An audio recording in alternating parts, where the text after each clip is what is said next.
almost perpendicular across Jeff's torso as it crashes to the canvas. It's very weird. It's very strange. And there's no way to tell yourself as a fan that hurt, you know. And I know it's fake, and we all know it, but can you at least, you know, give it a fighting chance to appear to look like it hurt? That's all we want. Please, for the love of fucking Christ. So Hardy gets in the ref's face after that kick out. There's a corner charge. Matt Morgan sidesteps. He prickles Hardy in the top rope, but Hardy elbows out and does the whisper in the wind, dropping Matt Morgan. What do you think? Whisper in the wind, too much high flying for heel Jeff Hardy? No, he shouldn't be doing that. Shouldn't do it. Yeah. Then he does a twist of hate, then a double over, just grabs it, and Matt Morgan falls off. And it's the bump, 1, 2, 3. I'm trying to figure out what the finish is here. I took notes, but I can't read my. I got a third twist of hate. Gets the pin. Okay, that's what I have. Yeah. Oh right, I'm saying that they teased like he did it. It got pushed off, and then he just did it again. Like it was like a totally pointless misdirect. Right. That's it. 1, 2, 3. Jeff Hardy defeats Matt Morgan to attain the championship in his first pay-per-view title defense at Turning Point here in November. Imagine buying this pay-per-view, boss. Imagine going to bed that Sunday night, having watched that. I can't, because I wouldn't, and I won't. And I didn't.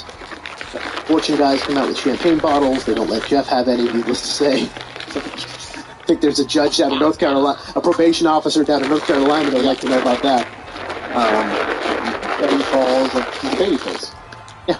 Yep, they hold him up on the shoulders with the championships. And what color's the confetti? Red and yellow, brother. And black. That's exactly right. So I do red and yellow and black, brother.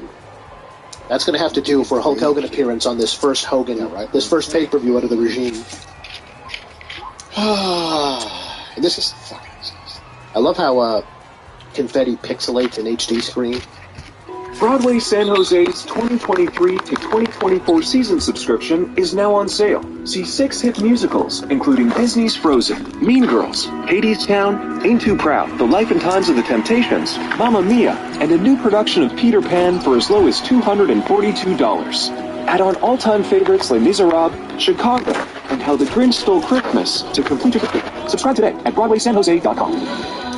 Broadway San Jose's 2023 to 2024 season is now on sale. See Hadestown, Ain't Too Proud, Mamma Mia, Mean Girls, Peter Pan, and Disney's Frozen for as low as $242. Visit BroadwaySanJose.com. I don't know! Right. Thanks for watching a real player streaming video in 1997. There's a noise to pixelated HD signal, and I think it's that. I don't know about you, but when I see confetti falling and creating blocks over my television, there's a sound that comes to mind. Boss, why don't you let people know what that is? Any other sounds you can hit? It's TNA after all. It's the waking hour. Oh, that's you. That's your thing. Yeah, that's one of yours fucking things there. Cinema. Wrestling fans. You won! Make that cover ball sandwich. Oh shit, I can't chase again. You won! You getting that ass, Larry? Wrestling fans. You won! You getting that ass, Larry? Fucking thing sucks! Fuck you! Fuck you! Who's the fucking thing sucks? Who's the fuck you? I don't remember. This thing is just fuel, nothing more. It's over, Johnny. It's over. Wrestling's fixed. It's fake. I was in Mexico off the grid. I went back. You're in danger. I went back. You're in danger. First the pain! I went back. What's going on here? I went back. What's going on here? I went back. What's going on here? I went back. What's going on here? It's fake. Oh! Wrestling's fixed. It's over, Johnny. It's over. Fuck it. Fuck you. Fucking thing sucks. Make that cover ball sandwich. Fucking brilliant. Oh, it's like a symphony. You're a clown. It is art. It is art. I don't care what anybody says. It is. I've done alcohol and I've done marijuana. It's like found art. It's like trash art. Right, you know? right. It's public art. It's bricolage. We do bricolage on that fucking cast, bitch. I've done alcohol and I've done marijuana. Where's the fuck you come from? I forget. It's from Medwood. Adrian? No. No! This is brand building. You know. Damn it! You know. Damn it! You know. Damn it! Thank Damn you it. very, very much. I've done alcohol and I've done marijuana. I'm doing marijuana right now. Big fan of the reefer. Marijuana right now. Big fan of the reefer, brother. Mary Jane. Have you done alcohol, boss? Big shout out to journalist Aaron Rupar, who is a fan and tweeted a video to his many followers of Jesse offering Statehouse testimony in Minnesota about excluding third parties from the ballot. Yes. And he just, Yes. he said all the things. He said all the things. I didn't watch it yet. It's the damnedest fucking thing. Just sit there and wait for him to hit those lapsed buttons. And he does. Taz calls Hardy the hood ornament of Immortal as they continue to fail to understand in TNA that hood ornament I didn't realize is they actually... were called Immortal now. Yeah, they're Immortal. Yeah. Yeah, they didn't actually... I don't think they actually said that until this episode. Dick. Well, yeah, Hogan came out and said it's Immortal. Yeah, Well, we're Immortal. He didn't say this faction is called Immortal. See, I thought when he said this group is Immortal... I don't think he meant it as an adjective. I thought he meant it as a noun. We are Immortal. You know, I don't know. Interesting. So TNA calls... They got new music, by the way. They got new music. Kind of sounds like the opening riffs kind of got that Voodoo Child. Well, that's exactly what it is. Yeah, all he's doing is this fucking same old music over and over again. You know, I don't care. We've talked about TNA being the number 2 company and AEW being the number 2 company and parallels between AEW and TNA. I don't care. AEW and TNA on music, no fucking comparison. Yeah. Like, AEW is so much better. It's ridiculous. I mean, well, they're, first of all, Khan's willing to come out of pocket for licensed music, which helps a hell of a lot for big talents. But even the stuff mixed in house I quite like. TNA they just were so pathetic in this category, and it's so important. If you're gonna put forward a product that's gonna try to feel cooler than WWE, and your music is derivative of the music everybody used in WCW, you can just pack it in. I mean, that is such I don't think people understand. That is such a non-starter that you simply cannot succeed as a wrestling company if your music is derivative of music they've used before. And AEW does this, and it does it too much, in my opinion. I don't like the Jay Lethal theme, which plays off his time imitating Randy Savage and TNA. And I don't like it at all. The Jeff Jarrett theme is fine because it's very much associated with him in this stage of his career in life. But for the most part, you can't do this, guys. You have to create a new sound. Hulk Hogan should not be Immortal should not be coming out to a Voodoo Child that's remixed just enough to not get sued. Okay? Right. Grow up, for Christ's sakes. Agreed. Make some fucking music. They've got the Kurt Angle song's great. The AJ Styles song's pretty good. I like the Beautiful People song. It's like it's impossible, but they just fucking... Oh my god, it's so bad. It's so Bush League. Yeah. So, that's that. Flair got iced. That was a big thing at the time, trying to find excuses to have Flair chug a beer on television, and he drinks on one knee as they all do the woo, and Abyss is in there crushing beer cans as well. Abyss trying to be one of the boys, boss. Who cares? Abyss is the guy, Abyss is like the guy at the bachelor party who's like not friends with everybody else except the groom, you know? Right. Bischoff in jeans and leather. Abyss, they're all standing around with beers, waiting to unite with the rest. Jeff Jarrett's out there too. From Wyoming, and Cody.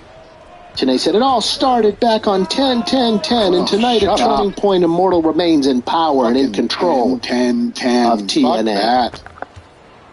I hate it. I hope they Stop calling him 10-10. What? Right. That wasn't the beginning of something. That was the end of something. I hope they realize that. Right. Hardy trying to lip sync his song into the camera while champagne is poured on his head and burns his eyes. Yeah. To the point that he struggles to even keep them open. And that's the closing visual of Turning Point, the first pay-per-view, as Mike Tenay put it, of the Hulk Hogan, Eric Bischoff, Ric Flair regime. Yeah. Move to the November 11th Impact, Night of the Immortals. There is the Voodoo Child remix, like you mentioned. The Night of the Immortals. And it kind of shifts from the Voodoo Child remix to some weird takeoff of the essence of the NWO theme as well. Who cares? Out steps Abyss with the board, Bischoff in the leather jacket and jeans, Flair in the V-neck and the blazer. Yeah.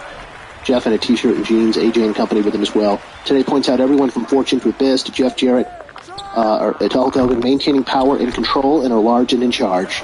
I didn't realize that control was on the line. I didn't know that either. It's weird that they're bosses, so if they lose matches and lose the title, how do they lose anything if they own the company? Right. They own the company. They could actually just strip whoever's champion of the belt and give it back to the guy they want to. Right. What they're selling us... They have that authority. You know? Exactly. What they're trying to sell us, TNA, about wins and losses, being the thing that these guys need, wins being the thing they need to stay on top, would make sense if there was some third party who was like, if you win... Hey, you know what? I'm a big fan of third parties. Exactly. There's a I trash believe can that in a the ring. third-party candidate could actually come into the ring Fuck right me. now and decide who is TNA champion. Bischoff is involved, and there's a trash can in the ring. Where do you think this is heading? Well, let's see. Have they brought in Medusa as part of Immortal?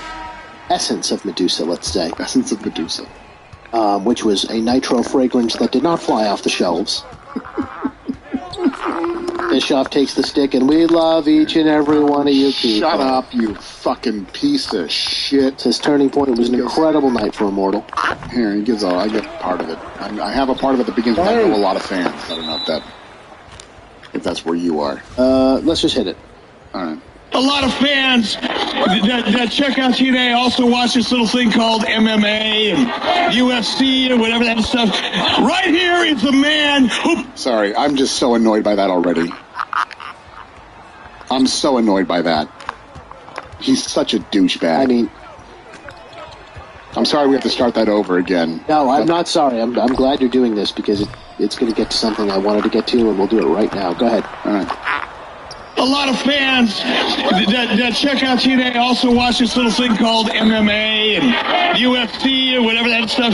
Right here is the man who put on a mixed martial arts clinic at the pay-per-view Sunday night.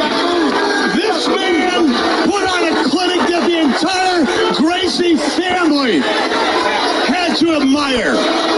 This man is a mixed martial arts specialist, none other than the king of the mountains, the founder, the reason you are all here. Give it up, Double J, Jeff Jarrett.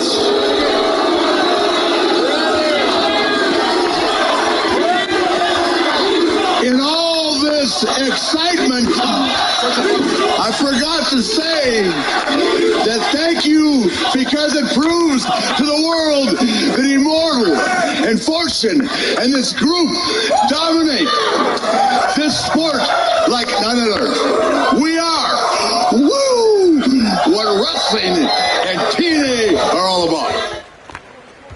So what's the problem with the way he's talking about UFC and MMA, Bischoff? I mean, first this little thing called MMA. There's a lot going on there. So I can tell you that Spike would have liked to have seen some more realism to the actual in-ring wrestling product that they were financing entirely. They would like to have seen punches register as more devastating. They would like to have seen moves as having more consequence in the ring. Which, God forbid you tell a wrestler how to change his actual match, because that's his dominion. Because he's got to do the same shit he does to get a reaction, or else, if he tries something new and he doesn't get a reaction, then he has to go home and, think about suicide. But, that's something they like, because, UFC was the big hit on the station. They're clearly connected with the same audience, in terms of demographics that wrestling did, or sort of connected with an audience demo they hope to import into wrestling, hope to convince that pro wrestling had something like for the fighter them. and all that shit. And, they weren't. Why are they making fucking Jeff Jarrett the champion of this shit? Because that's exactly it. By the time it gets filtered through Bischoff's head and Vince Russo's head and the creative team at TNA, it becomes a mockery. It becomes like a thing to almost make fun of. That Jeff Jarrett, who has no shoot ability whatsoever, is out there doing... is out there in MMA gloves doing rear naked chokes and arm bars and talking about the Gracies, and it's just a big fucking ha-ha thing, right? That's the only way they are capable of incorporating MMA into their presentation, because they understand so little about it. Yeah. And I know this not just because I'm watching this and because, that was Spike's perspective. I mean, they didn't want TNA to be like MMA, and this is just more of a conversation than a suggestion at the hotel bar after the show talking to Bischoff. That's really the extent of involvement that Spike had in TNA's creative process, particularly at this point in time. It changes a little bit when John Gaborik takes over on creative, but for the most part, they're really just, post-gaming, at the bar after the show, making some suggestions, but they're not trying to insinuate themselves into the actual decision-making of wrestling. They kind of stepped back when, people drew territorial boundaries around that kind of stuff, and way too often we're telling them things like, that wouldn't work in wrestling. In other words, I don't want to do it. In other words, I don't know how to make it work in wrestling because I'm so fucking limited as a creative mind. But they wanted, a punch to knock someone out. have the audience think maybe something went wrong, someone's really hurt, God forbid. They liked that idea. But it wasn't going to happen. They just were given a million reasons why it wouldn't work, and they were used to hearing that over at Spike. And admittedly, MMA and wrestling doesn't really work that well in that you can't bring in Mo Lawal, Tito Ortiz, Rampage Jackson, and because they're hot in MMA and draw ratings in MMA, think that those fans will watch them do a pro wrestling match and give a shit. Plus, they're not good at it. Ken Shamrock's the ultimate example. One of the great MMA promos ever. He drew millions of dollars with his ability to cut promos on Tito Ortiz. And you put him in pro wrestling, and he's a mid-interview at best. That intensity that he brings in MMA out of a real fight just comes off so cheesy when he does it right in a wrestling show. It's just different. It's just a different kind of swagger, man. It's just different. Because you have to be way more vulnerable almost in wrestling than MMA. MMA, you just present, the hardest exterior shell that you can when you're talking, and that's money. But in wrestling, you can't just Bigfoot everybody on your promos all the time. There has to be give and take. They have to come back at you, right? And you're going to sell in the match. So it's not like you're cutting every promo like you're Conor McGregor or something, and you're Teflon and everything. And Impact tried that with a series of wrestlers that, give Dixie credit. I mean, if Spike wanted to do something, she would try it. And if Dixie said yes, then everybody else who would grumble about it not being wrestling or not working wrestling had to shut their fucking mouths and try it. And it really didn't work, especially with Rampage and Tito. It was so stupid. It was so cheesy. And, frankly, they didn't have very smart people positioning these guys. Like Paul Heyman could make it work, or at least he could come a lot closer to making it work. He could say, all right, what about this guy? Should we spotlight in a pro wrestling context, instead of throwing him out there and expecting them to be able to know how to do pro wrestling because they're MMA fighters. Yeah. And when I say do pro wrestling, I don't just mean the moves. I mean, project, hold the mic, give and take, carry yourself, the whole thing. But oh shit, wrong way, man. This clearly, I think it's clear to me at least this annoyed Bischoff because he doesn't really like MMA. He doesn't really even follow it. Because he's still tied up in 80s martial arts and his whole thing. And those karate guys and whatever, they really didn't like MMA because it fucked their business up, first of all, because you had these guys making so much money in karate schools convincing people that they actually were teaching them how to fight. And then you open a jiu-jitsu class in town, and all of a sudden the karate guy doesn't want anything to do with it. I do a fucking all of a sudden they're talking about self-defense and kids. It's fucking bullshit, That's not even... Fuck that, Right. I could kill them with one shot, but I don't, because I don't want to go to jail. I don't have to. I don't want to. So that became a very difficult proposition for a lot of karate types who came up, never having to really prove that what they were doing would work in a fight. And so that's a real factor. And again, Spike is like, what's our hottest programming? What's making the difference? Let's try to import some of that if we can and spread the audience love around. And I know Bischoff's mentality, not just because of, what this TV presentation tells us, but because I actually interviewed him on the subject moons ago. Back in 2013, when I had the Sherdog Rewind program on the Sherdog MMA site, I had Bischoff on as a guest for a show we did about wrestling MMA crossover. I had Rick Bassman on as well, who was involved in WWE's flirtation with buying Pride Fighting Championships in 2006 under Shane McMahon, and buying the UFC as well, or at least considering it, entertaining the possibility. And Rick had done a ton of crossover guys between wrestling and MMA. He really understood which guys would fit in both arenas and how to present them as such. Broadway San Jose's 2023 to 2024 season subscription is now on sale. See 6 hit musicals, including Disney's Frozen, Mean Girls, Hadestown, Ain't Too Proud, The Life and Times of the Temptations, Mamma Mia, and a new production of Peter Pan for as low as $242. Add on all-time favorites like Les Miserables, Chicago, and How the Grinch Stole Christmas to complete your subscription. Subscribe today at BroadwaySanJose.com. So Mr. Kai and my brothers were involved with him. And so I asked Eric, about this, and we have a couple of Bischoff and MMA clips, right? 1 and 2. Yeah. So let's hit number 1 and see what he thought on the subject.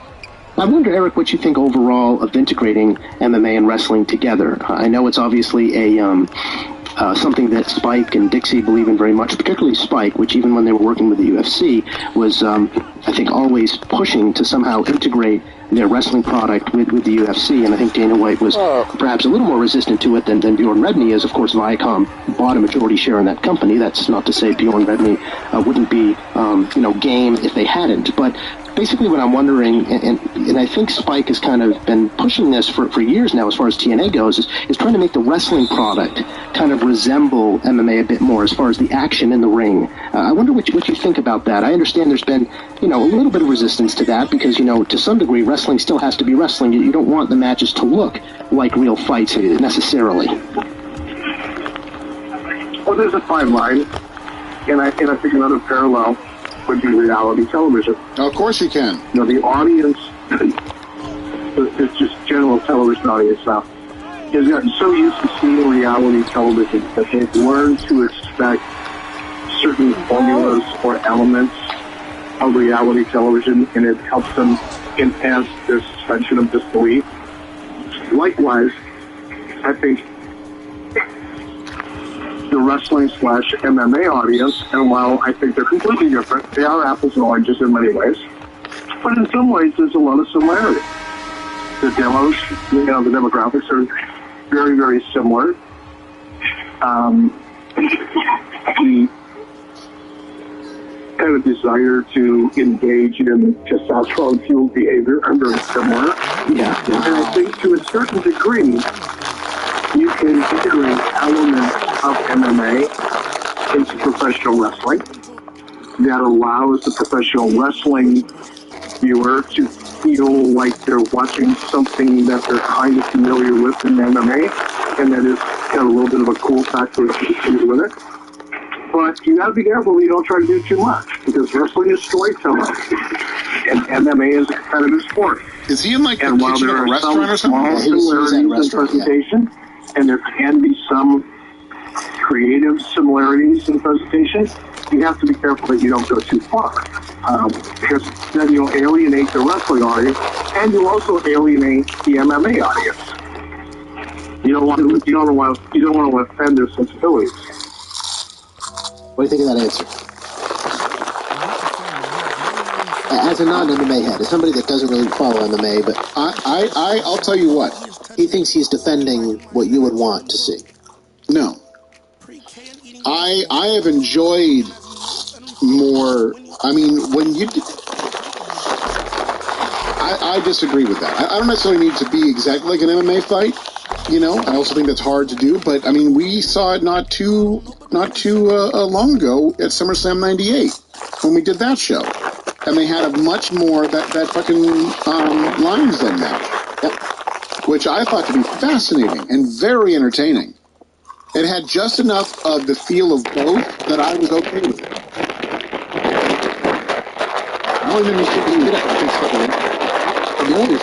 They did both. Your Frank and Ken Shamrocks, your Ross Rukins, your Minoru Suzuki's, your Kiyoshi Tamura's, Maurice Smith, even to some degree. They did both. They dabbled in pro wrestling and MMA because it was the same payday in Japan. You get paid to do MMA, you get paid to do pro wrestling. It was often money coming from the same general coffers. But in terms of what he's saying, it's like, well, first of all, the important context, this interview occurred after UFC had left Spike for Fox, and Spike bought the Bellator MMA group. That's who I was talking about there with Bjorn Rebney, who is the founding CEO.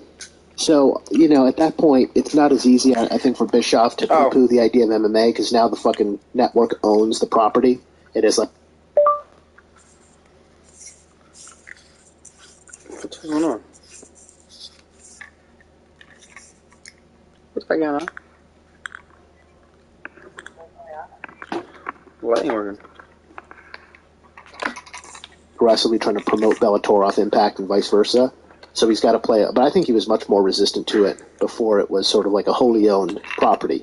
But, it's like the dialogue then, the reason wrestling fans were talking so much about MMA was because it was giving them the fix they used to get out of pro wrestling in terms of smart build to the big match. And I've heard Bischoff talk more about this in his podcast years later about how, but there's nothing unique about MMA. Like what you say MMA should do more, pro wrestling should do more like MMA is the same thing the Olympics do to build up stars so that you actually watch their competition and root for them to win. It's building rooting interest. There's nothing MMA specific about that. What you're really asking is that pro wrestling have more elements of the storytelling you see on all sports television and really reality television too. And he's not wrong about that, but at the same time, those aren't pay-per-view sports. Those are not things that ask you to see the big moment for $40 fucking dollars, right?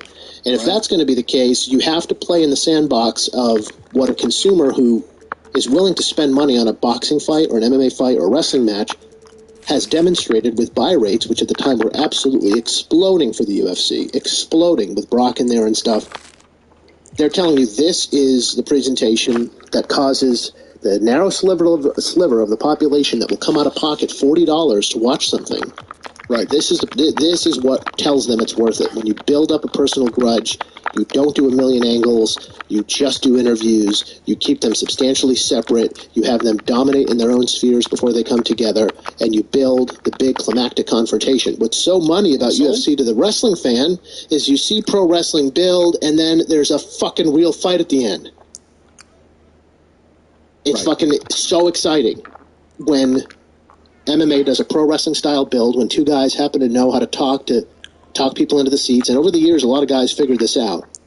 At first, it was like, that's pro wrestling. We don't do that. And then they saw all the millionaires did pro wrestling interviews, and they were like, okay, maybe I should shut my fucking mouth and actually try to make people want to see me go out there. Well, shut my fucking mouth in terms of complaining and open my mouth in terms of creating intrigue. Cash. Yeah. Just figuring out what it is about the other guy that you can call out that challenges his manhood. That's a big part of it, you know. Right. And that's simple. Absolutely. And it's like, you know, we were so used as wrestling fans to being like seeing these great grudges built up, and then the match, it's exciting. We want to see who wins and loses, but it's phony. There's only so much satisfaction. But when the wrestling build happens and then it's a real fight at the end, holy shit. Yeah. That makes all the build so much richer. They're using swear words like crazy and bleeping them in the promos because these guys aren't, you know, being told to deliver lines within a framework of what's acceptable on TV 14 programming or TV PG, whatever the fuck. So that was a huge edge. It's like, you know, an HBO show versus a network show in terms of swearing. You never can come off as good or gritty if you can't swear. But that's just a small piece of it. It's just really like you have all these wrestling fans buying Brock's fights, and you don't bother to try to figure out why wrestling fans are buying Brock's fights instead of wrestling pay-per-views now. Those are all people who used to buy Brock's wrestling pay-per-views. Not all, but a good amount, because when you look at how many more buys Brock did versus everybody else, and even CM Punk had a bit of this, you can't tell yourself those buys come from anywhere else but the pro wrestling group. Right. It's not like there's this new community of Brock Lesnar fans that suddenly make his shows do so many more buys than other shows, but didn't follow him in pro wrestling. Give me a break. So that's what it was about. It wasn't really about making punches look like they knocked you out in a wrestling ring. It was about studying why people were tripping over their dicks to put tens of millions of dollars into the UFC's pockets and giving thousands, if that. The dick tripping. So anyway, that's the spiel. I have another clip here from the interview where Bischoff talks more about the subject. Hit Bischoff and MMA too. There are a lot of great fighters out there. I would, you know, my position in watching UFC develop over the years, and you know, you have to kind of understand from my perspective. I was around martial arts before they called it mixed martial arts. Oh no! Back in the days of the PKA and Joe Corley and the fights that were on ESPN. And I've watched martial arts evolve over the last 30 years on television to the point where it is now. And one of the things that I'm seeing now with UFC in particular is they're having a hard time building a brand around any fighter.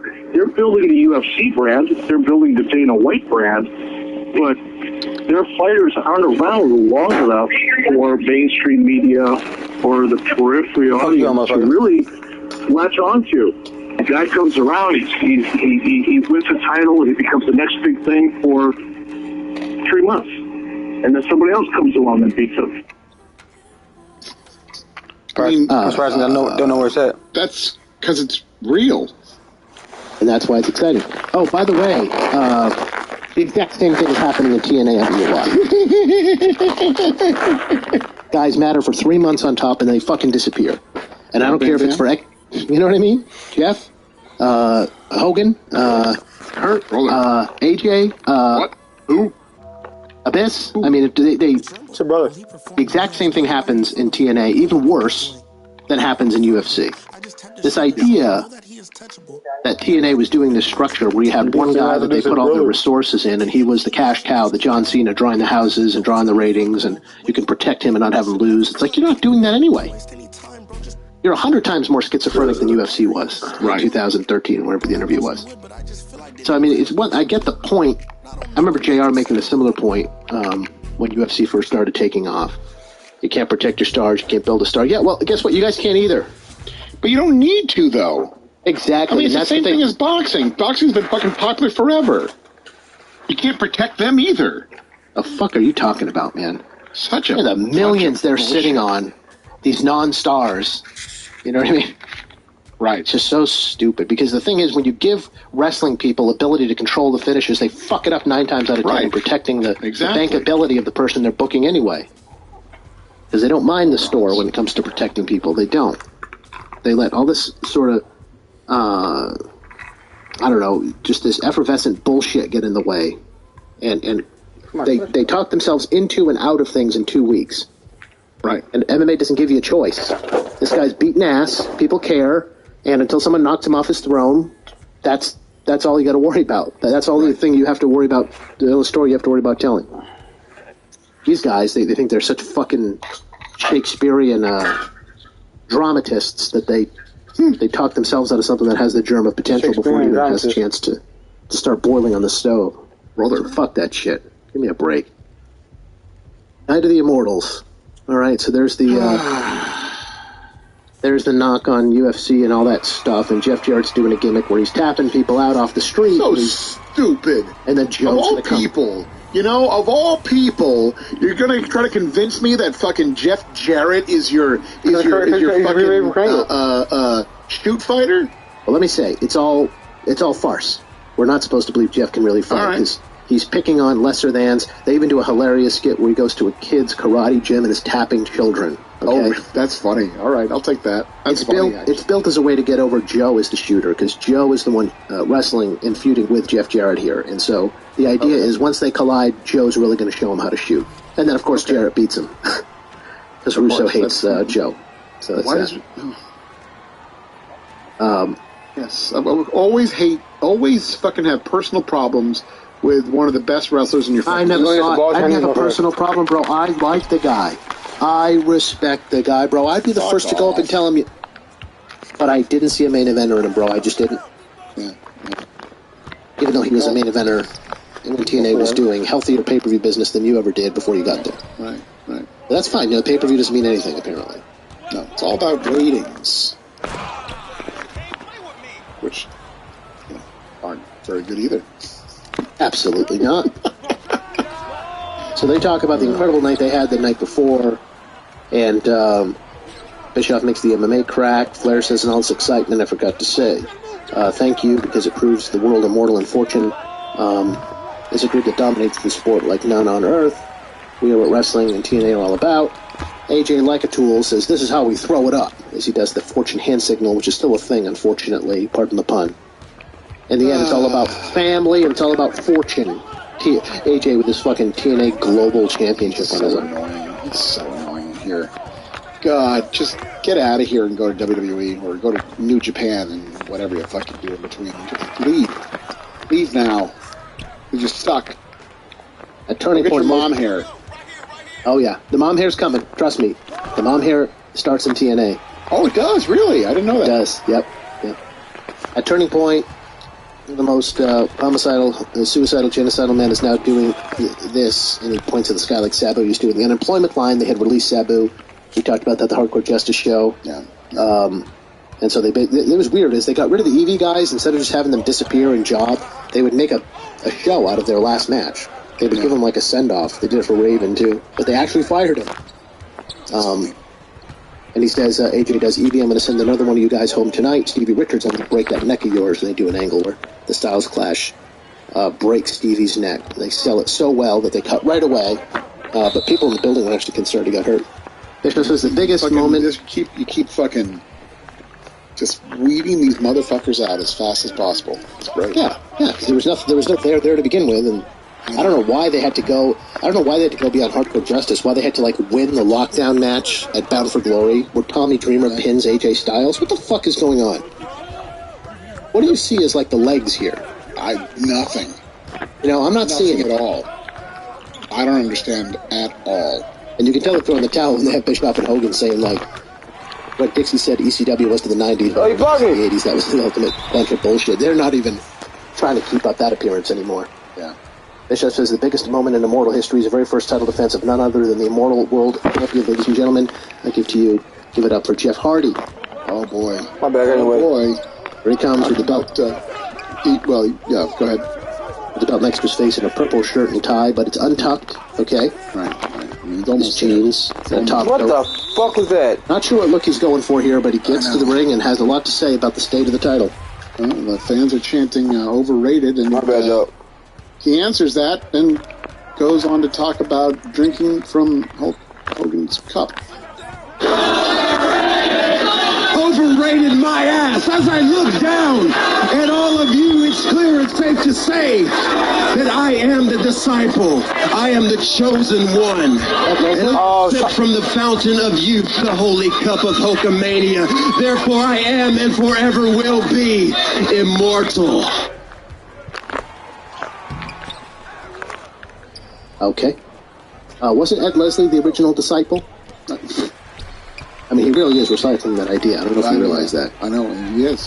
Huh? He absolutely is. So all Jeff Hardy is Hulk Hogan's emissary. All he is Hulk Hogan's, right? He's understudy. His charge, if you will. Well, Hogan is nowhere to be found. Still. You see it now. There he is.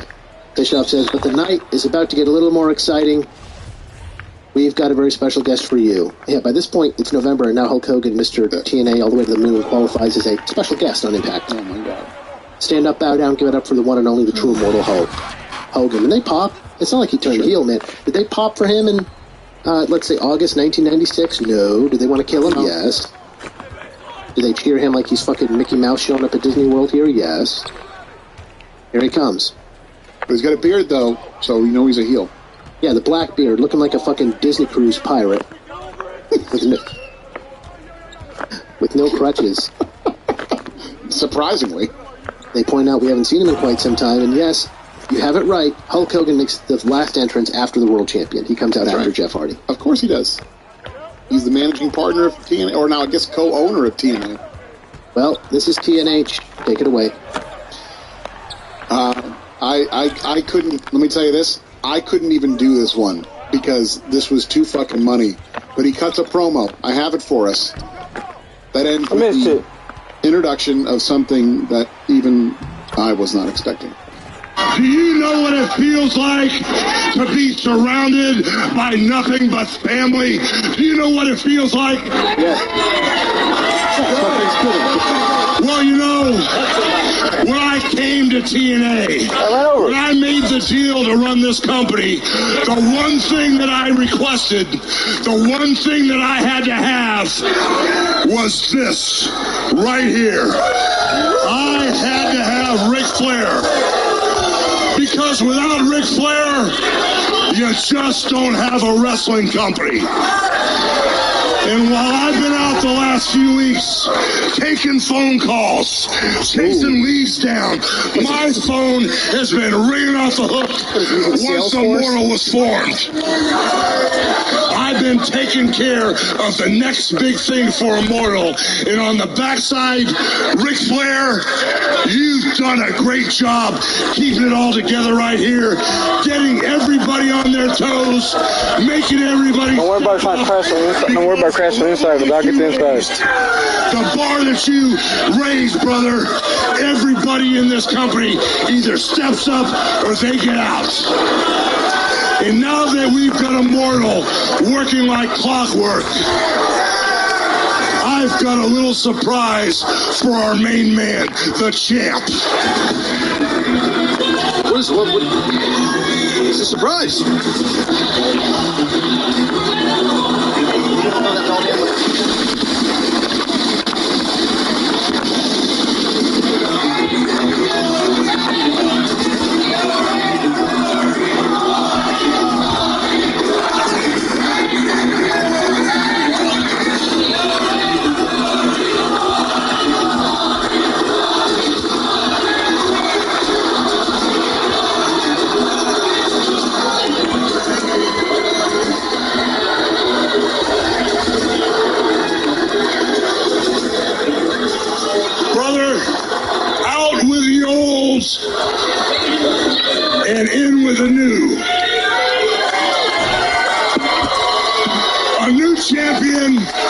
a new era and a new belt to represent Immortal, brother. Now that you've drank us from the cup of Hulkamania, you now are Immortal, my son.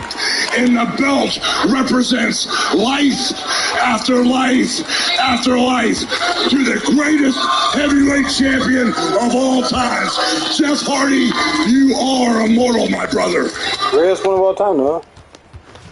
So, the TNA World Heavyweight Championship belt has undergone a makeover in the style of Jeff Hardy's iconography. Thoughts? What a piece of shit that belt is. Thank you.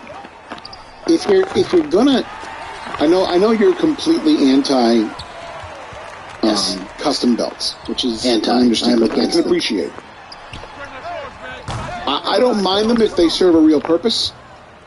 But the thing is, if you're gonna do it, that fucking pass. I should pass. It has to look like a fucking championship belt. Oh, and this has to be a world champion. This is a fucking. Looks like a toy you get in a cereal box. It's It's a fucking bullshit art piece that a college student made. Brother, it's like the old Divas belt with the old women's belt. With it really is like the Divas belt with like the kind of the semen of Jeff Hardy. Ugh, it sucks. Sucks because it's not an era. No. You can't trick me into thinking Jeff Hardy's title run is an era justifying a new belt. We all know it's going to be over in like 5 months. We all know it can't last because it's Jeff Hardy. Right.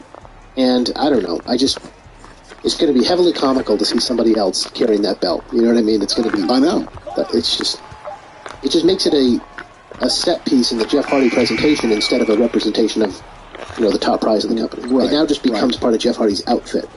And it looks like a joke. And say what you will about the Smoking Skull belt, it never looked like it was part of Steve Austin's outfit. It kind of still looked like the world title. It was a world title. It just was. It was. It had more Austin flavor to it. This is stupid. Bad.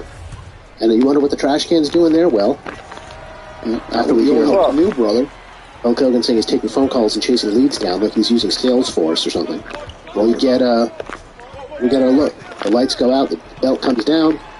Hulk says everything he just said, and he says, "I'm not used to taking out the trash, but in this case, Dixie Carter and the whole old TNA company represented by this belt," and he throws it right in the garbage can, the old TNA title. And it goes clang. It goes clang. Clang? Just like Medusa dropped the WWF Women's title in the garbage on Nitro. That was such a big moment. Do that again, brother. Yeah. Because Bischoff doesn't have the same playbook over and over again. No. New title. The thing is, he has a show Bible, but it's from 1996. And it's the next week on Impact, and we'll pull that clip ahead here. Get ready, Eric Jeff Belt, where Eric Bischoff explains to the TNA audience why a new championship title is justified for Jeff Hardy. In order to start over from the beginning, and the World Heavyweight Championship belt symbolizes what a company represents.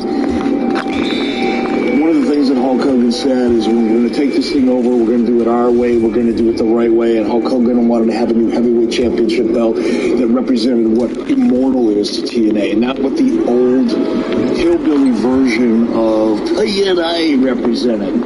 So, Hulk got together with his designers and came up with a new heavyweight championship belt, and it was a defining moment because it symbolized what the new TNA is all about and what Immortal brings to TNA, and to be able to trash that old piece of crap, TNA belt it just felt good. It was a breath of fresh air.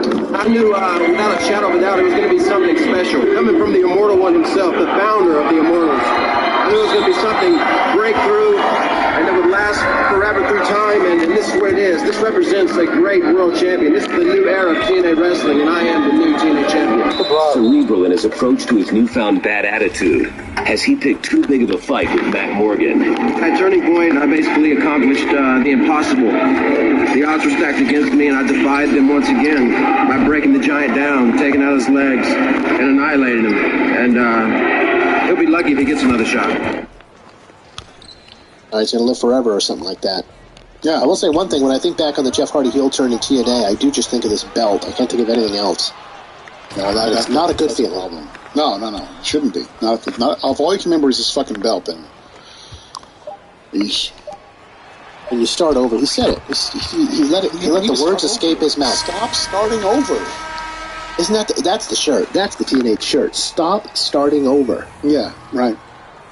Now that should be the name of the whole fucking the whole series. Indeed. Stop starting over. Indeed. Now that there's no stone unturned, if there's anybody left 411, he passed the thing around.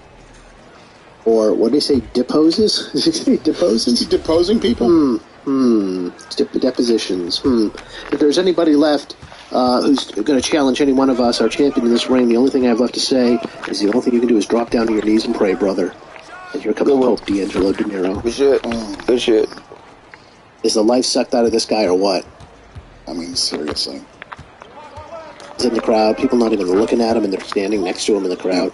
Yeah, they're thinking someone's trying to get into a seat or something. Yeah. As Tanay declares that he's amongst his congregation. I think it's just a guy who got up to get a turkey leg.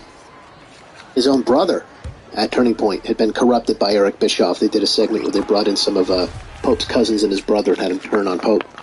Bischoff says, "What do you want? To buy a ticket, Eric, to get into Impact?" I don't think so. Pope says, "I guess the prayers of the congregation have been answered because the Pope has arrived.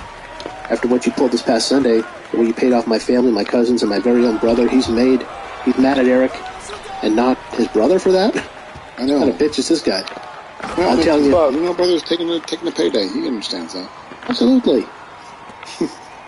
Yes. I mean, it's sort of like his girlfriend cheats on him and he wants to go fuck the guy up instead of leaving the woman. I'm telling you tonight, I got a casket I intended for Abyss, but they're using still casket. What? There's a casket involved in the Pope Abyss feud. You tell me why, and we'll both know. Good shit. But I'm going to take you over the hill behind. I'm going to put you in that casket, roll you up that ramp. Hogan fidgets at the suggestion. He does. He fidgets. What are you going to do with that casket, brother? Whoa! This backstage before they go live. Oh, what's up, brother? What do you got here, dude? Whoa, what's this? What do you got, brother? What hey, what? This is a double wide. What's your plans here, brother? What's going on, dude? You got double whistle, brother. Got a double whistle kizzle, brother. What are you going to do with this casket, dude? What's your plan, brother? What are you thinking, dude? What's on your mind, brother? Well, Terry, we're going to put it in the Pope moment. We're just going to see what happens. I guess Russo's got a plan to put somebody in here, and brother, who? I mean, brother, I'm just talking as managing partner of TNA, my bristle. I'm talking about what. Watch it. Is that bad? No. Oh. Just anything coming out of Hogan's mouth, you got to worry. That's true. No, I wasn't sure it was a term that I wasn't aware of. Shit, brother. We need to Brizzle. No, Brizzle. No. If Hulk Hogan calls a black wrestler my brother, that's all I'm saying. That's all I'm saying. Yeah, nobody was on that. The Blizz Piz. Remember that from the Jailhouse tapes? Oh God, the Blizz Piz. So when someone goes in the casket, brother, what happens from there, dude? I'm wondering. What happens in the casket, brother? You mean in the casket, Terry? Nothing happens in the casket. Well, why bother then, brother? What's going on with the Catskizzle on the Tianizzle, brother? Was it the Catskill Mountains, Terry? Now, let me ask you a question, Pope. This is all well and good, brother. Why'd I go for the ball? It hits like crazy. It catches like fire, brother. But when you think ahead, to where you're going in TNA, where we're trying to take this thing, do you ever see yourself in the ring, Hulk Hogan? Brother, what's the long game, dude? What are you thinking, brother, kind of down the line? Oh, my goodness, Terry, I can't believe you're even broaching the subject, Hulkster. I mean, it would be the honor of a lifetime to be in the ring with you, and I know you've got your physical challenges, but if you ever feel up to it, I am more than ready to hold up my end of the bargain. What do you got hold up, brother? Well, I just do everything What are you holding up, dude? What are you... I know, Are you trying to hold me up, brother? What's going on, dude? Hold me up for money, dude? Brother, what are you, Linda, dude? That's when you know you've really struck a nerve, when Hogan says, "What are you, Linda?" No, not at all, Hulk. I was just suggesting that, How do I know you're not Linda, brother? If what stands before you doesn't answer the question, I'm afraid I can't convince you, Terry. I'm just saying, dude, you know what, brother? You know, it's possible, dude. I just want you to acknowledge that it's possible, brother. That you could be Linda. Let me ask you a question, Pope. You been talking to John Graziano, brother? You know Graziano, dude? Nobody's talking to him right now, Terry, unfortunately, and it's a sad case. Do you know Graziano, brother? I'm asking you to answer the question, dude. Do you know Graziano? Is that like an Italian dish or something? Is that like spetzel? I don't know what that is. I'm talking about. What are you talking about, Terry? Go ahead, just spit it out. What's about? Well, I'm sitting here. I'm looking at my watch. Spit it out. What are you talking about? I'm talking about Jizzle Graziano.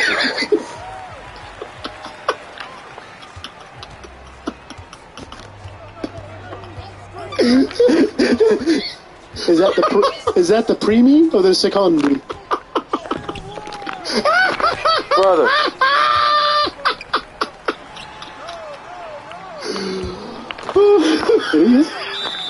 He is Bolea after all. He's an Italian gentleman. We can't forget that about him. Well, are you making, brother? I mean, dude, are you making fun of Italians, brother? Is that what's going on, dude? How long this is for? Are we at that level, brother? Now, Linda, all right. 2:15. I can't, brother. You know, it's 12 Linda, dude, I don't understand, brother. What's going on, dude? Now I know you're Linda under there, brother. Now I know that's where this is going. Back to that comment, brother, about holding me up. No. I didn't say hold you up. I meant hold up my end. I mean, brother, right now you're holding up my time, dude. No, I understand.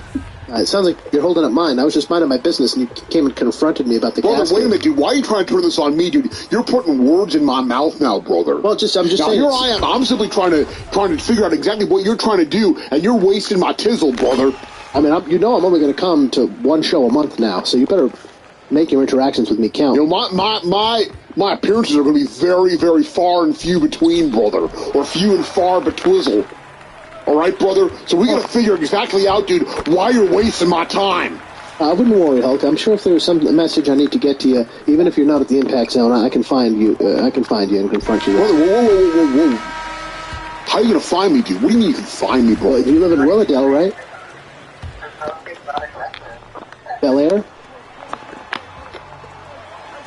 I'm just saying, Pope's got people. Dude, you know what, brother? Pope's got people. You're freaking me the fuck out right now, dude. You been in my house, brother? Ask Linda.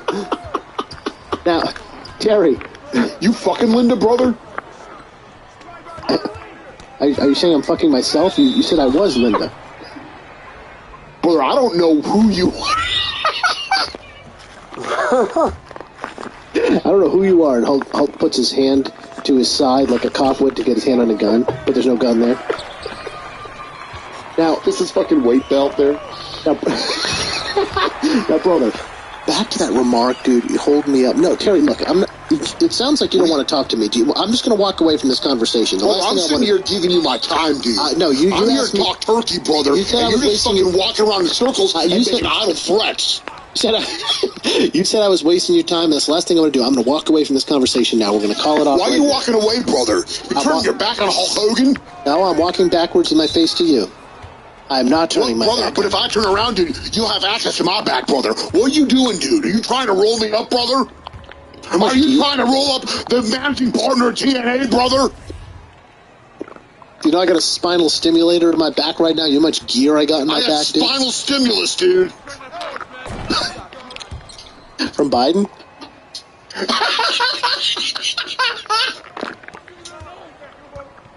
I got spinal stimmies. And I'm putting them into Bitcoin, brother. Hey, let me ask. Hey, dude, when you said you'd hold up your end, what did you mean? Mean? Oh, nothing, Terry. I just thought that maybe you might need a little help. Brother, what? When it hits the mat, brother. I'll see you later. Oh, fuck. So, Pope has a lot to say. Hogan's fidgeting, and just as if that stage was a cliff, he says, I'm going to push you over the edge. I'm going to watch you crash and burn. There's not a darn thing you can do about it. He says, darn. Then Joe's music hits. More opposition coming to the ring. entering from another part of the building. He says, Immortal, don't think the Pope is your only problem tonight. Jarrett Gunnar Murphy, don't think for a second I forgot what you did to me last Sunday.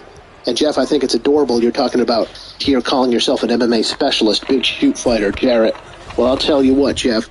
Come play shoot fighter with me. Ooh. When I've grounded you, and I've beat on you, and I've choked you out, it's going to take more than your new hillbilly girlfriend to wake your ass up.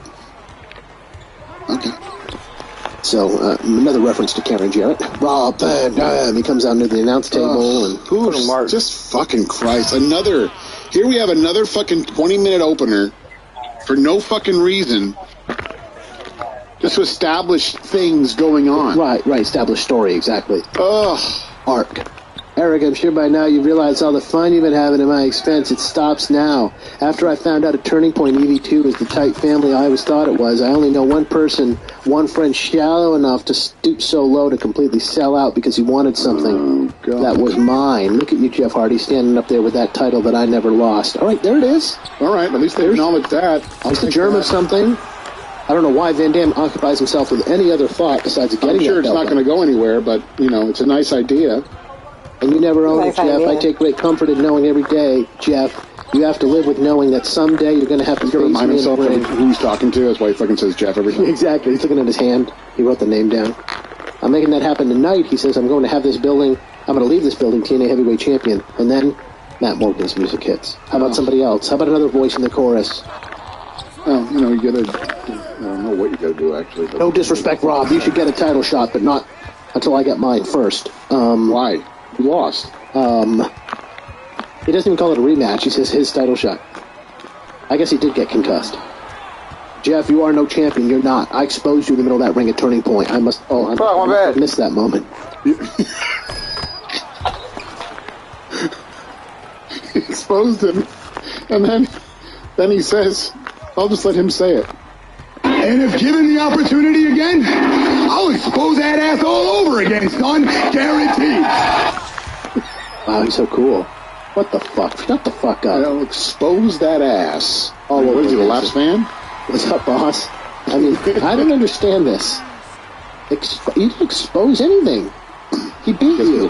He didn't even cheat. I mean, there was the referee thing, but he didn't even cheat. I don't know what you want. It just stinks. I can tell. I can't put all the heat on you, though, he says. Because the real puppet master, and that's you, big boy Hulk Hogan. And Hogan says, brother, you're jumping on the wrong dog now, boy. What does that even mean? Don't know.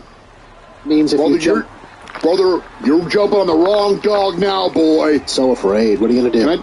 Which is the right dog? Right. Do we know? No, still waiting for confirmation. And then Matt Morgan goes into this whole speech. As a kid, I worshipped the ground you walked on. Nothing you could do was wrong to me, and it wasn't prayers and vitamins. It was your integrity, Well, that's Hulk. part of the problem, pal. Yeah, he must not have seen the Arsenio Hall show. It was your integrity, Hulk. That's what lured me in. That's what made me want to be a pro wrestler. That's what do you mean, dude? Integrity, brother. What are you talking about, brother? That's the reason I'm on this stage tonight. What? But look at you now, Hulk. Where's the fight? Where's that never say die attitude? Hell, where's your balls? Where's your Hulk? fight, brother? Where's your balls, Hulk? What? What do you mean, dude? Why, brother? Whose balls? Whose balls are they anyway? Whose balls you talking about, brother? Because if you had a set on you, I guarantee you'd stand up like a man and you'd fight us. I'm gonna set your ass on fire, brother. Do you have Hulk responding? No. Well, when you talk about fighting us, Matt Morgan, if you want to fight, that's what you're going to get, brother. We're going to go in the back. Whoa. Myself, the greatest of all time, Ric Flair and Eric Bischoff, we're going to put a battle plan together. All I can say in closing is be careful what you wish for. If you want to fight, you're going to get a fight. Take that to the bank. All right. And Morgan seems pleased with that. The others stern-faced. And Mike Tenay says, Hulk Hogan, Ric Flair, Eric Bischoff, they're going to go to hell. Straight to hell. No, he says, and I kid you not, Hulk Hogan, Ric Flair, Eric Bischoff, they're going to put their heads together. I can't wait. I hate everything about this show. Boss, what will happen when Hogan, Bischoff, and Flair put their heads together on the other side of this break? That's the biggest question, isn't it? They come back and they're in the office, Bischoff and Hogan. You want to hear that shit? Dialoguing further. This 20 minutes in the ring wasn't enough. You don't want to hear them dialing it in? Dialoguing it in, brother? Here. Do you believe Matt Morgan? No, stop. Come on. I don't believe Matt Morgan. Rick, what is your take on all these ignorant people? They all want to think they are immortal, but as you and I know, after 30 years, it's hard to be immortal. You got to be great. You and I don't get old, we get great. From them all, from Wahoo McDaniel, okay? There we go. Brother, as Eric was holding the fort down, and you kept the glue going here to keep this place together. I was holding down too. Oh, no doubt you were. I was sitting home, and I realized how ignorant Matt Morgan is. You know, I saw him popping off, you know, getting boos from the crowd, and now all of a sudden he's the savior for TNA. Well, he wants a war. He wants to fight. Is that what he really wants? What he wanted to do was walk out there tonight on national TV, right, and kiss your ass, which he did, right? He wanted to hear himself hulk up in his own mind, okay? Yeah, but now he's TNA. Now savior. punish him. Now punish him. They want a war. Yeah. They're going to get one. Yeah. Okay. Yeah. What are you thinking? I can't believe you saying that. Samoan Joe, the Samoan Joe. ultimate submission machine against Gunnar and Murphy. They want a war. Let's give them one. How about RVD versus Kaz? Kaz is a better wrestler. You know, he can out submission hold him, he can out hook him, he can out wrestle him. How about if RVD beats Kaz, he's the #1 contender. They want a war, we'll give them one. Why would RVD beats Kaz? If, only if. That's never going to happen on my time frame, brother. Not on your watch. Kaz is my man. And the genius, the smartest man that ever ran TNA, the savior of TNA. How about Matt Morgan, brother? Sasquatch? Yes, Sasquatch. How about Matt Morgan, the new savior of TNA against Beer Money and Doug Williams. Doug yes. perfect. Nice. Matt Morgan against Beer Money and Doug Williams. If they want a war, they want to fight, let's give them one. They don't want a war, Hulk. They want to be part of the team. It takes time to be part of the team. They're not qualified. Take it to them, big brother. And by the way, since you've been gone, I love talking business with you, but let's go look at the new talent around here, brother. You've been gone a month and a half. You guys go have some fun. No, you know what? Forget about women, forget about wives and girlfriends. You Let's guys go have fun. I got some referees to take care of. There's so much you won't believe it. And Hogan, what the fuck is going on? What the absolute fuck is going on? They want a war? Oh. What's the problem with them using that phrase? You tell me. Come on, all. Let's do it all. I mean, they cannot evolve. That's the problem. They cannot, or they will not evolve. I don't know. Maybe they will not evolve. Evolution. Maybe that's what it is. Must be mystery.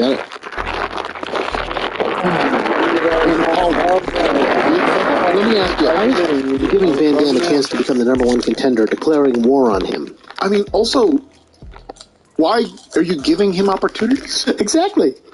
Like, why is he getting an opportunity to do anything? These guys are the hot shit. They run the show. All these guys come out, all these sourpuss baby faces left in the dirt, in the lurch, come out and call them all out. And instead of big leaguing them and saying, go fuck yourself, we don't got to do nothing, they get every single thing they ask for, and somehow Hogan interprets that as them as winning. Revenge or something. So stupid. So bad. Because they run into that logical problem of like, well, if heels run the show, why would any matches ever get made involving the dominating faction? Why would they even bother getting in the ring? Well, that is part of the problem, isn't it? Indeed, and we're seeing it manifest. And when Flair says, let's go take a look at the talent, I can only assume he means the new women wrestlers who've been signed. I imagine that's the case. I'm sure Flair is completely within bounds of propriety in dealing with said talent. Absolutely. Hogan makes the fishhook face. He sticks his finger in his mouth like Flair is reeling him in to go walk around and fuck some pussy. We're both divorced, man. Oh my god. Oh my god. Roller. What? Who? Why? What? When? Who?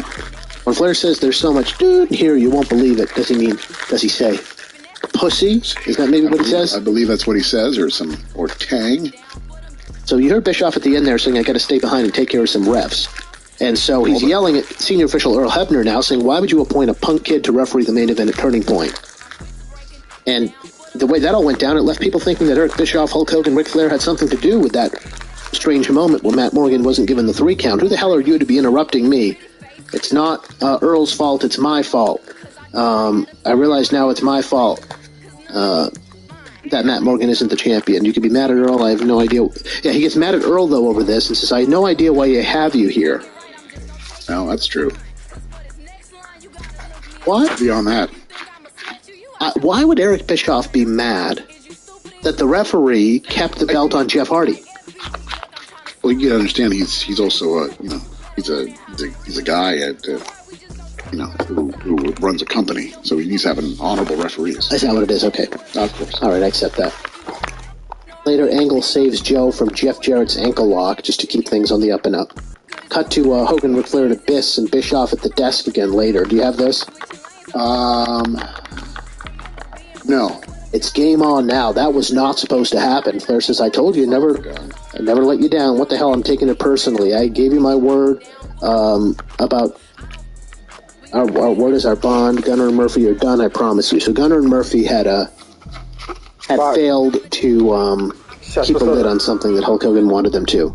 And so, yeah, I guess Angle beat their ass. Angle, you're a dead man. Where's Angle? He doesn't move. Bischoff says, I gotta go take a leak. Flair says, we should get... He says, I gotta go take a leak. He does, yeah, great, awesome. We have to explain why he leaves. Right, No, you don't actually. You don't have to have him in there. Flair says we should get Angle removed from the property. Flair says to Hulk Hogan, my word's my bond, and Hogan says we'll handle this as he looks at the monitor on his desk. So I can't. Abyss has been charged with escorting Eric Bischoff to the bathroom. And now Bischoff's in there. Why does he need help? He's going to get attacked because Kurt Angle's on the loose and all these other unfriendlies to Immortal are looking to exact revenge. You know, the Impact Zone, they're hyenas around every corner. Remember Hall and Waltman stalking the perimeter of the building for 3 weeks straight? Never know. Why the fuck can they not just fucking... Tell a story about the people going for the belt. Tell a story that has nothing to do with The Office. Let's just assume that The Office has everything taken care of and it doesn't have to be 40 minutes of every television show. So he's in the bathroom. Bischoff explains why the camera's in the bathroom with him because he wants video proof if anybody attacks him. Smoking a stogie in the mirror, he comments on, as Abyss goes into the stall to take a big shit. And so he comments on how bad Abyss's dump smells. As this is happening, Pope walks into the bathroom and throws a right hand to Bischoff's gut. Pope's in the stall as he tries to come out to do something about it. He lifts him up on the stall. So that all did so much to prevent this from happening. Right, exactly. Pope does a little bit of gymnastics, grabbing both sides of the stall bars, picking himself up in like a chin-up and drop-kicking Abyss backwards into the stall. He snatches Eric by the lapel. Watching that? What is this shit? So fucking stupid. It's kind of like Austin attacking Vince. No, it's not, because that was interesting and entertaining. Snatches Eric by the lapel and drags him out of the bathroom. Later, backstage, Pope is hassling Eric. He's kidnapped him, essentially. You want to pay off my family? Answer me when I'm talking to you. Shut up. Pretty funny. He says, answer me. And as soon as Bischoff says something, he says, shut up. Yeah, I'm okay with that. Does it over and over. That's a new one. You want to be Pope? He puts his big, gaudy chain on Bischoff. He puts his do-rag on Bischoff. Here, I do have this part. This is funny. This made me laugh. You want to be Pope? Come on, that's not for you, huh? You want to be Pope? No, I said so. Put your hands down. You gotta look like Pope, Dad. You gotta dress like Pope. You gotta dress like Pope. You gotta look like Pope. You gonna leave the congregation, you gotta look like money, Dad. I ain't done. I got something else for you. So sorry. You're sorry. It's too far. Oh, yeah? Taking this too far. Shut up. I got this for you, Eric. This is gonna be good. You're gonna look just like Pope. That's what you want. You want to be Pope? You're gonna look just like Pope. There you go, Daddy. You look good. There you go. There you go. Now you're a Pope, Daddy. Rap to me. Rap to Pope. Rap to me. There's no what I'm talking about. I don't know how to rap. You talk to Pope like he talks to the congregation. Talk to me, Daddy. Rap. Come on. Give it to me. Give me a hallelujah. It's a hot man. It's a hot man, Eric. Man, I'm sorry. I'm sorry. Oh, you know what? I got something. Oh my God. Bischoff is in a do-rag with shades and a big chain on. He's getting hassled and thrown around backstage. Cut to Hogan watching this all on a monitor in his office with Abyss. Okay, Hogan... You out the door, dude? Right, first of all, so Hogan is watching Bischoff getting attacked on the stream, on the live broadcast, and he doesn't know where in the impact zone that is. Yeah. And he can't just, I don't know, ask one of his cameramen to disclose their location, because they're obviously shooting... You know, they don't even pretend that this is happening outside the visibility. I don't understand what your problem is with it. It's wonderful stuff. Yeah, he starts yelling at Abyss, "You were not supposed to let Eric out of your sight." He grabs Abyss by the back of the head. "Why is this happening?" "Yes, sir, I'm sorry. I let him out of my sight." Blah, blah, blah, blah. How sorry are you, brother? About to find out. I gave my fucking ring, dude. Abyss pledges to come back with Eric, and Hogan says, "On the way, if you find that Pope, we'll rip his head off. It's out of control. Go get Eric." So we're not commit murder. Yeah. Abyss with yes, sir, none other words, storms out. Yes, Hulk Hogan has just authorized murder to take place on TNA television. Abyss has done several instances of attempted ground impact and has suffered no ill consequence. So I don't blame Hogan for using that immunity that Abyss apparently enjoys under the Florida Penal Code to his advantage. Eric Bischoff, goofy, tussling with Pope in the do-rag. They go over to the casket. He kicks in. Gives Eric Val Venus in a while. Oh, shit. Oh, my God. There's so many. That's the thing about TNA, man, in this era. It's like so many guys that come for like 3 weeks, and you won't forget they're ever there, and it's hilarious to even say their name in the context of TNA. Oh, my Lord. So Pope is beating up on Bischoff. He hits him with an uppercut, and Eric goes supine, like just totally stiff-legged. It's pretty funny. And he lands into the casket, and Pope closes it. It's killed. Yeah. Starts wheeling it out with Bischoff in the casket. And then to the arena. Here comes the casket down the aisle. Abyss comes out and strikes. Pope comes back on him, starts tuning him up, and then talk about... the announcers are talking about the impact of these strikes. Calls him the PO'd Pope. They call it the impact of the show. How about that? Casket opens up, and out comes Eric Bischoff, who low blows the Pope. They load him in and slam it shut. Tries to turn it, takes a mighty effort, kind of like Impact, kind of like TNA. Very symbolic how hard it is for them to turn the ship around here.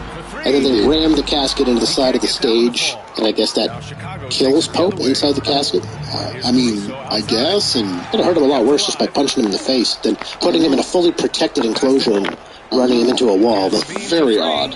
Bischoff then hilariously starts doing karate kicks to the casket. He starts kicking away at this. He's such a fucking loser. He's just like making everything's a joke. You know, everything has like this element of like, we don't take it any more seriously than you do, folks. Right. Yeah. So if we don't take it seriously, you shouldn't take us seriously. Abyss into the camera. Immortal we are, immortal we always shall be. Wait. Yeah, but listen to the fan in the background, because this guy's fucking money in the bank, eh?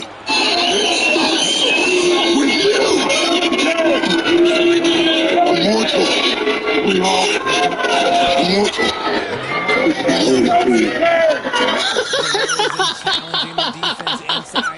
They are so done. Nobody cares. These TNA fans are done giving a shit, man. They are done. Yeah, and they should be. So he's retired Hulk the week after Bound for Glory, and he thinks he's cutting this like hot promo. He thinks it's like the first Nitro promo after Bash at the Beach. All right, listen, it's done. Your time came. It's over, Johnny. It's over. If only it was. November 10th Impact, 1.16 rating, 1.62 million viewers, along the lines of what the show had been doing, but considered strong against the NFL. However, they went nearly half hour. Okay. Yes, so it's clear that there seems to be an audience that cares about the repercussions of a TNA pay-per-view. This is 2 months in a row now that the first Impact after the pay-per-view does noticeably higher ratings. Not sky-high ratings, not as high as the one after Bound for Glory here, this one after Turning Point, but still, there's at least curiosity of what they're going to do in this new direction. And they squander it all. A lot of viewers weren't staying, but it wasn't the severe drop-off from segment to segment like they saw after the first, during the first Impact after Bound for Glory. As for reaction, it does a .70, and 982,000 viewers, a very strong number. And you can add like 10 and 9% to each show based on who's watching DVR plus 3, which is becoming an increasingly relevant metric as we move to Impact on November 18th of 2010. Hardy delivering more poetry. We're all messed up. It's human nature. Actually, this might be my favorite episode of Impact of all time. Oregon Blues, the Nature Boy? Huh? No. That's the name of it. Is it really? Oregon Blues, with an apostrophe S, like it's possessive. The Nature Boy. Why is this your favorite one? Because we get to say goodbye to Raven. To stop the run. Yes, we do. I mean, granted, it's my nightmare. Jeff Hardy and Raven in the same fucking match, looking terribly much the same. But at least one of these assholes gets to get the fuck out of here. Hey, here's Jeff for the first time with his new title on. Raven in the ring. They ring the bell slowly, ding, ding, ding, with a big formal announcement, but it's all for comedy because, yes, oh my god. Borash does this big involved announcement for Jeff Hardy and then just says... You ready? Hey, hold on. Let's not give this away. This is... I wasn't going to. I was laying out. All right. This is just beauty. Ladies and gentlemen, the following contest is scheduled for one fall and is your featured event of the evening. When the bell rings, the man in charge, TNA senior official, Mr. Earl Hebner. And now, ladies and gentlemen, from Universal Studios Orlando, Florida, it's time for your featured matchup of the evening. Introducing, first of all, weighing in at 235 pounds, he comes to us from Cameron, North Carolina. He is the charismatic Enigma. He is the self-proclaimed Antichrist of professional wrestling. And he, since 10-10-10, is the undefeated, undisputed TNA heavyweight champion of the world, Jeff Hardy.